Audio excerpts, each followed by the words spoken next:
بسم الله الرحمن الرحيم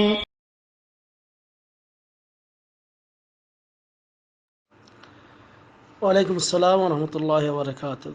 ভারত থেকে সাইদুল আলম ভাই জানতে চেয়েছেন যে শরীয়ত এবং মারেফতের মধ্যে পার্থক্যটা কি।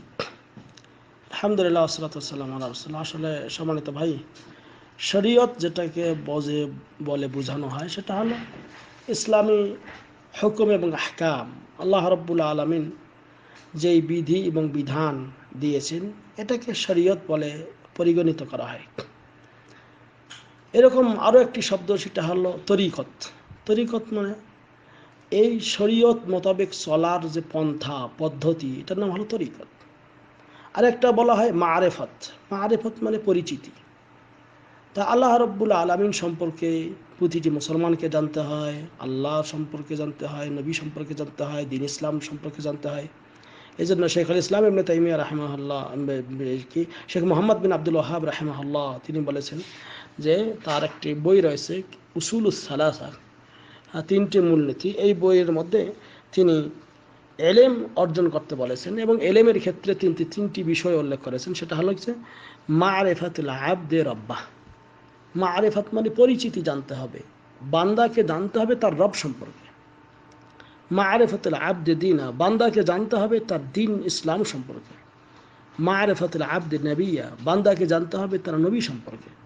তো এই মারেফত শব্দটি, এটা ইসলাম মানে মারেফত মানে পরিচিতি। অনুরূপভাবে এই পরিচিতি অবশ্যই আপনাকে জানতে হবে, সেটা হলো কি আল্লাহ সম্পর্কে, দিন ইসলাম সম্পর্কে, নবী সম্পর্কে। কারণ আর এইগুলি প্রশ্ন কবরে করা হবে, বলা হবে মার রব্বুকা, তোমার রবকে, ওমা দিনুকা, তোমার দিন কি, ওমান নবীকা, তোমার নবীকে। তো এই পরিচয় যদি আপনি না জানেন, আল্লাহর পরিচয় না জানেন, নবীর পরিচয় না জানেন, দিন ইসলামের পরিচয় না জানেন, তাহলে আপনি কিছুই জানলেন না। আর এইগুলি পরিচয় জানতে হলে যেই কথাগুলি মূল মন্ত্র, সেটা হলো কোরআন এবং সুন্নাহ। আর এই কোরআন সুন্নাহটাকে বলা হয় কি, এটাকে বলা হয় শরীয়ত। আর মারিফত মানে পরিচিতি। আর একটা হলো হাকিকত।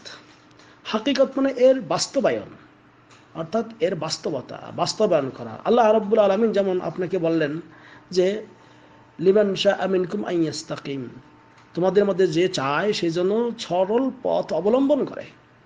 তো এটা হলো কি, এটা হলো ইসলামী শরীয়ত। ইসলামের বাণী হলো যে তোমরা সরল পথ অবলম্বন করো। কিন্তু এর বাস্তবায়নে আমরা যে কাজটা করি, যে আল্লাহ রাব্বুল আলামিন সেটা কি, যে তিনি বলতেছেন যে ওমা তাশাউনা ইল্লা আন ইয়াশা আল্লাহ। হ্যাঁ, তোমাদের চাওয়া কিছু নেই, আল্লাহ যা চান সেটাই। অর্থাৎ এর বাস্তবায়ন হয় আল্লাহর মাশিয়াতের মাধ্যমে, আল্লাহর চাওয়ার মাধ্যমে।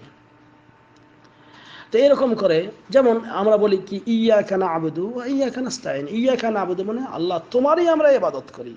তাই এটা হলো শরীয়ত। মানে এই ইবাদতের মাধ্যমে আমি দিন ইসলামকে হেফাজত করি।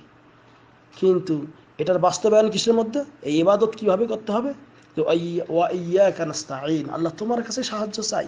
এটাই হলো বাস্তবতা, যে আমি আল্লাহ বললেন যে আমরা তোমারই ইবাদত করি এবং তোমার কাছেই সাহায্য চাই। অর্থাৎ এই ইবাদত করতে হবে আল্লাহর জন্য। এটা এই ইসলামী শরীয়তের আপনার এটা বাস্তবায়ন, এবং মানে ইসলামী শরীয়তের এটা হুকুম। এবং এটার বাস্তবায়ন আমরা কিসের মাধ্যমে করি, আল্লাহর কাছে চাওয়ার মাধ্যমে। তা আল্লাহর কাছে চাওয়া, এটা হলো হাকিকত, বাস্তবায়ন। যেমন ইসলামের হুকুম আহকাম হলো কি, সালাত আদায় করো, রোজা রাখো, হজ করো, যাকাত দাও। এইগুলি যে ইসলামের মানে ইসলামের হুকুম আহকাম, ইসলামী শরীয়ত। হাকিকত কখন হয়, যখন আমরা এগুলির বাস্তবায়ন করি। অর্থাৎ আল্লাহ নামাজ পড়তে বলছেন, আপনি নামাজ পড়লেন, আপনি হাকিকতে প্রবেশ করলেন। তাহলে শরীয়ত, হাকিকত, বাস্তবায়ন। এরপর তরিকত। তরিকত মানে কি, ওমা আতাকুমুর রাসূল ফাখুযু ওয়া মা নাহাকুম আনহু ফান্তাহু। তোমাদের রাসূল যা দেয় তা তোমরা গ্রহণ করো, যা নিষেধ করে তা বর্জন করো। তা এটাই হলো এই তরিকত। অর্থাৎ আপনার আমার যে তরিকা গ্রহণ করতে হবে, যেই পদ্ধতি অবলম্বন করতে হবে, সেটা হলো আল্লাহ এবং রাসূলের পদ্ধতি।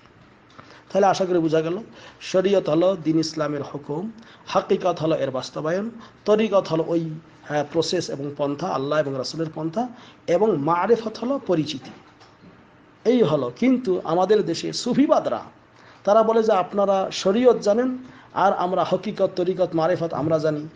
হ্যাঁ, কোরআন 90 পারা, 30 পারা জাহিরি, 60 পারা বাতিনি, সেই বাতিনিগুলি আমরা জানি, আপনারা ভেতরের খবর জানেন না। নামাজের মতো নামাজ একবার পড়লে হয় ডুগডুগা ডুগডুগ, রোজার মতো রোজা একদিন রাখলে হয় ডুগডুগা ডুগবা, হ্যাঁ ডুগডুগি বাজায়, আরে এমন করে বলে। তো এইগুলি সব ভ্রান্ত এবং বাতিল, কিন্তু এই শব্দগুলি ইসলামী শরীয়তের শব্দ, কিন্তু এর ভুল ব্যাখ্যা তারা করে থাকে এই সুফিবাদরা। এখান থেকে আমাদের বেরিয়ে আসতে হবে এবং এইগুলি সঠিকটা গ্রহণ করতে হবে। হাজা আল্লাহ আলম বিসওয়াব, সাল্লাল্লাহু আলা নবিয়িনা মুহাম্মদ। আসসালামু আলাইকুম ওয়া রাহমাতুল্লাহ।